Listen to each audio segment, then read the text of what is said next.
Om Swastiastu. Selamat berjumpa kembali Bapak Ibu Perbekal dan para hadirin pemirsa semuanya, baik itu para aparatur pemerintah desa atau segenap masyarakat dan rekan-rekan semuanya, para pemirsa YouTuber. Ya, ini kita mulai lagi mendiskusikan terkait dengan bagaimana kiat-kiat di penyusunan APB Desa tahun 2021.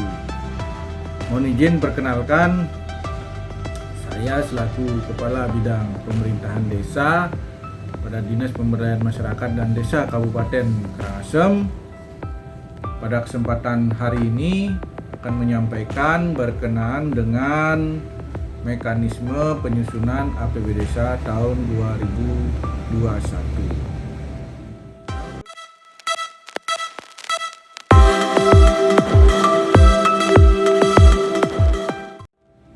untuk di Kabupaten Karangasem kami sudah bersurat melalui camat dan 8 kecamatan di Kabupaten Karangasem.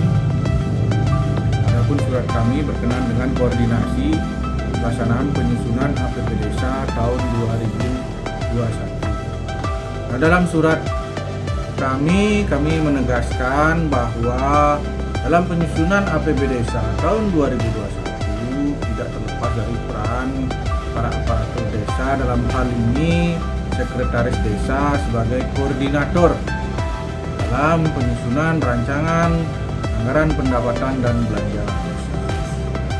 Nah, sebagaimana terkait dengan pengelolaan keuangan di Kabupaten Karangasem telah diatur dalam Peraturan Bupati Karangasem nomor 49 tahun 2018 tentang pengelolaan keuangan desa.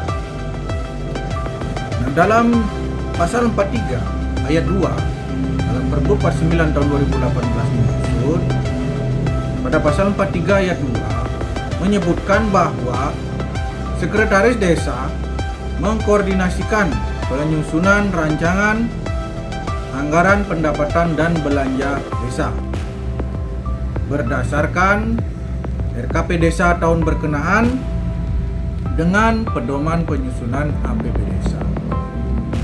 Sesuai dengan ketentuan ini, jadi para sekretaris desa harus mengambil inisiatif sesegeranya mengkoordinasikan dengan segenap aparatur perangkat desa. Jangan menunggu perintah perbekal baru menyusun APB Desa. Tapi dengan ketentuan ini sebagai dasar dalam melaksanakan tugas, Bapak Ibu para sekdes harus sesegeranya mengkondisikan penyusunan rancangan anggaran pendapatan dan belanja desa. Sebagaimana kita ketahui juga, sesuai dengan peraturan Menteri Dalam Negeri nomor 114 tahun 2014 tentang pembangunan desa, bahwa sebelum penyusunan APB Desa itu ada namanya penyusunan rancangan RKP Desa. RKP Desa ini kan disusun terhitung mulai bulan Juni sampai dengan September, karena RKP Desa ditetapkan dengan Perdes paling lambat akhir bulan September. Jadi pedomannya untuk menyusun APB Desa kemarin di bulan September sudah terselesaikan. Jangan sampai ada sampai saat ini desa yang belum menyelesaikan penetapan RKP Desa. Sudah lewat waktunya, ya sudah melampaui ketentuan peraturan perundang-undangan.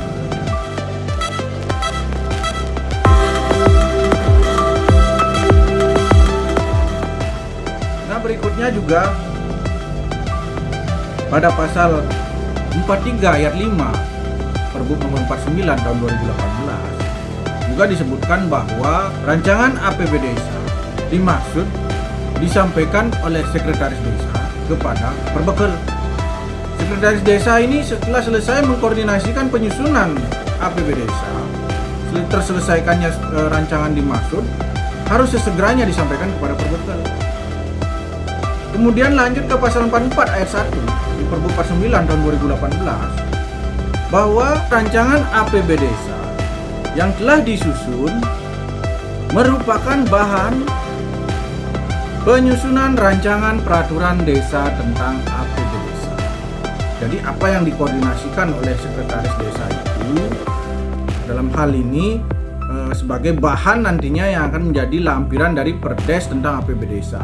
Jadi sebelum lampirannya itu diselesaikan, sekretaris desa terus mengkoordinasikan dengan para perangkat desa yang selaku pelaksana kegiatan, apakah nantinya di pelaksana kegiatan memastikan kembali rancangan-rancangan anggaran biayanya, RAB-nya, dan waktu pelaksanaannya yang akan nantinya dituangkan dalam penjabaran APB desa. Kemudian penjabaran ini menjadi pedoman dalam penyusunan daftar pelaksanaan anggaran, rencana anggaran kas, yang nantinya sebagai pedoman di pelaksana dan di bendahara desa dalam pengelolaan keuangan.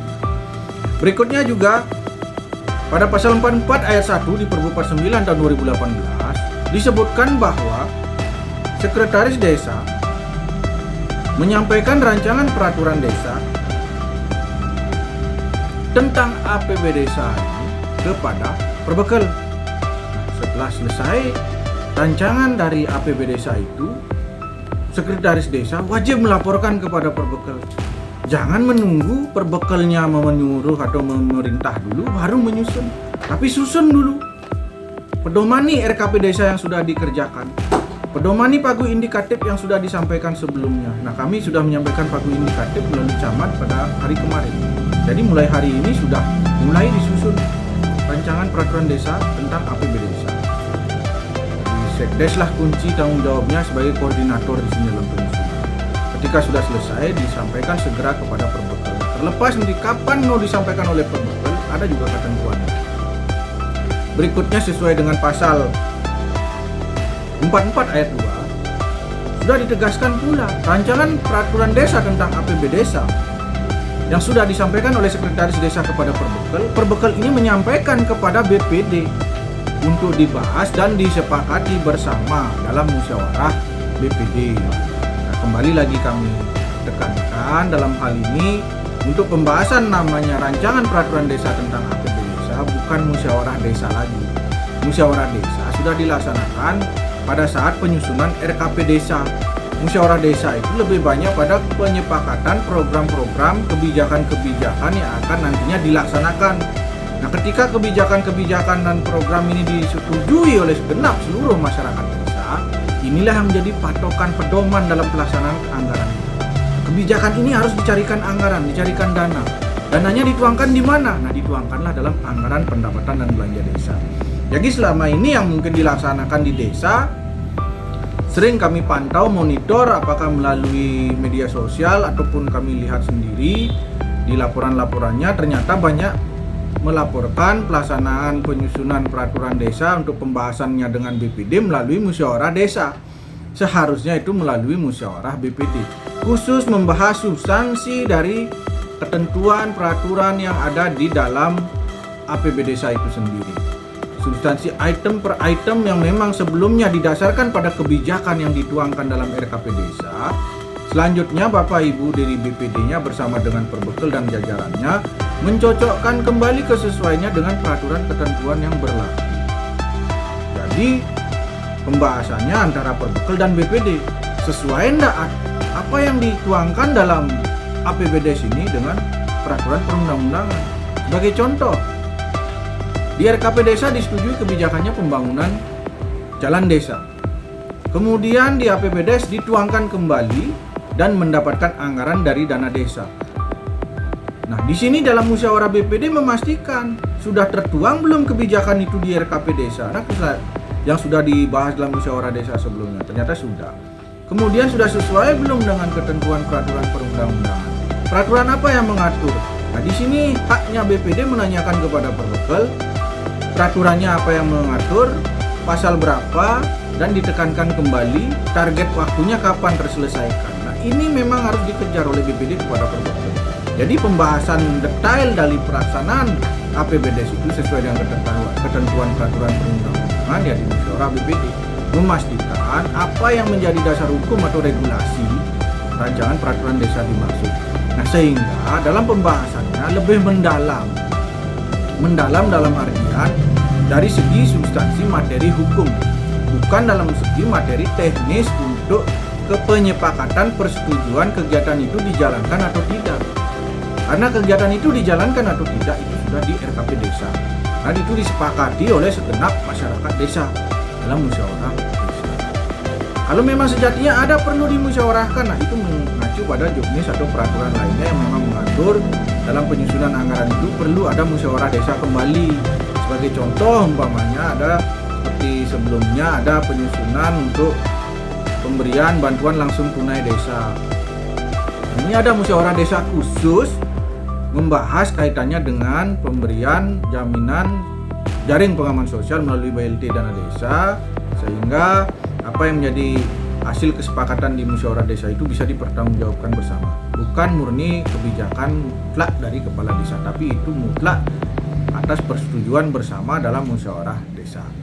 Nah, berikutnya dalam pasal 44 ayat 3 disebutkan bahwa rancangan peraturan desa tentang APB desa yang sebagaimana dimaksud tadi pada ayat 2, yang ayat 2-nya bahwa itu disampaikan kepada perbekal pada BPD untuk dibahas, disepakati bersama. Artinya rancangan peraturan desa ini disepakati bersama antara perbekal dan BPD paling lambat itu bulan Oktober tahun berjalan. Jadi di pembahasan untuk APB desa, untuk pembahasan APB desa tahun 2021, kesepakatannya antara perbekal dan BPD paling lambat di bulan Oktober tahun 2020. Jadi paling lambat akhir dari bulan Oktober, tanggal 31 Oktober sudah ada rancangan peraturan desa tentang APB desa yang telah disepakati bersama BPD. Bukan penetapan APBD. Karena ini baru penyetujuan kesepakatan bersama tentang rancangan peraturan desa tentang APBD untuk ditetapkan. Nah, setelah ini disepakati untuk ditetapkan bersama dengan BPD atau perbekal dengan BPD, rancangan ini harus melalui proses evaluasi. Nah, untuk pelaksanaan evaluasi sesuai dengan ketentuan di Peraturan Bupati Nomor 49 tahun 2018 bahwa disebutkan paling lambat 3 hari kerja sejak rancangan peraturan desa itu disepakati bersama dengan BPD dan perbekal disampaikan kepada camat untuk dievaluasi. Jadi tidak ditunda-tunda. Setelah itu disepakati, mungkin hari ini dibahas, mungkin belum disetujui, besoknya dibahas lagi, baru disetujui. Nah, setelah itu disetujui dan disepakati bersama BPD, ada berita acara dan disampaikanlah kepada camat untuk dievaluasi. Jangan menyampaikan rancangan yang belum dibahas disampaikan ke camat, nanti sambil dievaluasi camat, setelah dievaluasi baru dibahas dengan BPD. Bukan. Artinya tetap rancangan itu dibahas dulu, dan pembahasannya pun tidak hanya sehari saja selesai. Karena yang lihat selama ini pembahasan dari rancangan APB desa kebanyakan seperti tayang perdana, secepat kilat nih. Baru sehari dibahas bersama dalam musyawarah desa, setujui, sudah diajukan kepada camat untuk dievaluasi. Dan ketika sudah dievaluasinya pun injury time mau menyampaikan kepada camat. Sudah mau penutupan akhir tahun baru disampaikan. Nah, mau tidak mau camat juga mengeluarkan rekomendasi keputusan camat tentang hasil evaluasi, dan hasil evaluasinya pun tidak mungkin mendetail karena waktu terbatas. Langsung disampaikan kepada kami untuk diposting. Nah, ketika pelaksanaan di lapangan, ketika sudah berjalan baru ketahuan ada yang keliru-keliru. Ada rekening yang salah, ada nama kegiatan yang salah, ada sumber dana yang keliru. Ada kegiatan yang sebenarnya ditunda, tidak jadi dilaksanakan karena ini pembahasannya kurang matang. Sekali kenten makan buah pisang susu nih. Kalau sudah masak kan manis nih pisangnya. Tapi kalau sudah artinya masih mentah dimakan kelihatannya masih bagus sih, enak ketika dimakan sepet. Sama seperti APBD juga seperti itu. Kelihatannya mudah sekali ya, sudah kondisikan, jalankan. Tapi ketika sudah berjalan, pahit yang dirasakan. Pahitnya bagaimana? Bapak Ibu menjadi sasaran dari aparat penegak hukum. Belum lagi di pemeriksaan keuangannya kena. Memang di awal pengerjaannya sangat mudah sekali, gampang nih. Sudah kerjakan nanti sehari aja selesai. Tapi ketika sudah dijalankan, pagi siang malam tidak bisa tidur berhari-hari. Nah, untuk itu bertolak pada pengalaman-pengalaman sebelumnya, mungkin Bapak Ibu di desa mengantisipasi juga kelemahan dari sumber daya manusia dari para aparatur desa masing-masing, ya tidak salahnya lah mulai dari sekarang untuk mempersiapkan penyusunan rancangan strategi desa tahun 2021. Kami sudah menyampaikan informasi Pagu melalui camat, tolong segeranya dikomunikasikan, artinya menjalin komunikasi secara intens dengan kecamatannya masing-masing. Kalau memang ada kendala, hambatan atau hal yang kurang dipahami, bisa dikomunikasikan dengan para pendamping desa, pendamping lokal desa yang bertugas di sana, atau dengan kecamatan. Nah, baru nanti terakhir dengan kami di kabupaten. Karena apa yang menjadi permasalahan tentunya juga harus diketahui oleh para pelaksana di lapangan. Kalau Bapak Ibu dari desa langsung terus ke kami, nanti dari apa yang menjadi permasalahan di desanya Bapak Ibu mungkin juga terjadi di desa lainnya. Nah, ini bisa menjadi sharing pengalaman, ilmu pengetahuan bagi desa-desa yang lainnya. Ketika tidak ada desa yang bermasalah, tentunya kami bisa lebih fokus lagi menyusun regulasi pemenuhan yang memang masih perlu untuk dibenahi kembali. Tapi kalau terus hal-hal mungkin sepele lah, dari segi peraturan sudah ada pasal yang mengatur, tapi itu tidak dibaca. Nah, itu yang ditanyakan ke kami. Kami kadang ketawa juga. Ini peraturan dikemanakan? Nah, untuk itulah Bapak Ibu tolong tegaskan kepada para aparaturnya, berikan pemahaman dan penegasan, supportnya juga. Kalau bukan mereka, Bapak Ibu, para perangkat desa yang mengerjakan, siapa lagi? Kalau tidak dipikirkan dari sekarang, kapan mau dipikirkan? Apakah menunggu dulu diketok dulu sama aparat penegak hukum, ataukah Bapak Ibu sudah bisa mempersiapkan dari sekarang? Nah, untuk itu Bapak Ibu kami harapkan bisa untuk selalu mempedomani ketentuan peraturan perundang-undangan yang berlaku, terutama khususnya bagi penggunaan dana desa di tahun 2021. Kemarin di awal bulan September sudah diterbitkan peraturan Menteri Desa nomor 13 tahun 2020 tentang prioritas penggunaan dana desa tahun 2021. Apa yang menjadi prioritas kebijakan pemerintah untuk di 2021 berkenaan dengan penggunaan dana desa sudah tertuang di sana. Nah, untuk garis besarnya dapat kami sampaikan bahwa pertama, kita akan kembali melaksanakan terkait dengan padat karya tunai desa. Nah, itu ketentuannya paling sedikit 50% dari kegiatan yang dikategorikan pada padat karya tunai desa. Berikutnya juga ada bantuan langsung tunai dana desa. Itu kembali kita laksanakan di tahun 2021. Selain itu juga pendayagunaan potensi ekonomi di desa. Ini untuk mempertahankan keberlangsungan hidup masyarakatnya melalui pemberdayaan ekonomi serta peningkatan pelaksanaan dalam hal penanggulangan stunting. Ini sangat diperlukan juga untuk mendorong bagaimana di desa bisa menerapkan pola hidup bersih dan sehat dan meningkatkan gizi masyarakat, sehingga stunting bisa terentaskan di kabupaten.